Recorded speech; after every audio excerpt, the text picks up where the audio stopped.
একটা ওই যে তোর হয়ে গেছে যে তোর হয়ে গেছে আদালতে তোর হই না আদালত কি তার করবে শেয়ারটাই তো আছে কিন্তু শেয়ারটা সরে না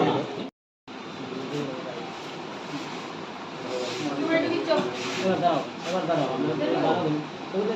একটা সেকেন্ড আপনারা তুলা কেমন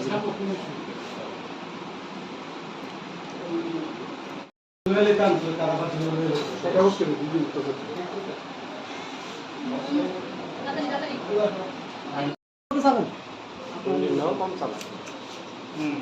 আমার ছবিটা লাগবে তো মুক্তি আছে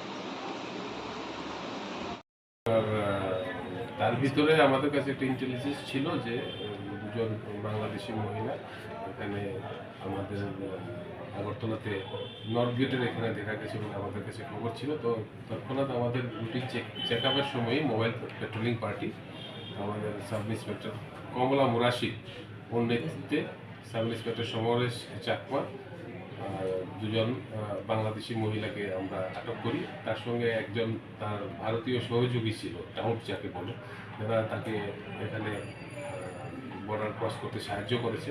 তাদেরকে আমরা গ্রেপ্তার করেছি।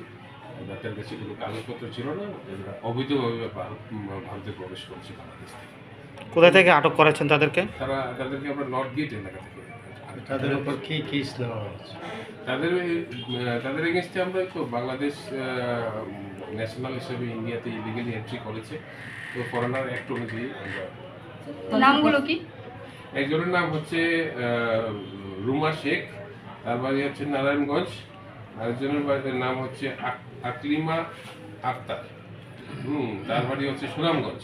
আর সহযোগী যে রয়েছে, সহযোগীর নাম হচ্ছে কৃষ্ণ দেবনাথ, তার বাড়ি হচ্ছে নতুন বাজার পুলিশ স্টেশন। এটার সাথে কোনো গ্যাং কি জড়িত আছে? কিভাবে আদান প্রদান করে এই বিষয়ে? সমস্ত জিনিস তো জিজ্ঞাসাবাদ করা হচ্ছে। তাদেরকে আমরা পুলিশ রিমান্ডের জন্য আবেদন করেছি আজকে। আমরা এখন তাদেরকে আদালতে উপস্থিত করব, তারপরে দেখা যাবে সব কিছু বেরিয়ে আসবে। প্রাথমিকভাবে জিজ্ঞাসা হলো কোথায় থেকে কোন দিকে তারা বাংলাদেশ থেকে ভারতে উঠেছে। তারা ওই আপনার সাউথ ত্রিপুরার কোনো এরিয়া থেকে তারা ঢুকেছে, এরকম একটা সমস্ত যেটা জিজ্ঞাসাবাদ করা হচ্ছে, ইনভেস্টিগেশন করা হচ্ছে।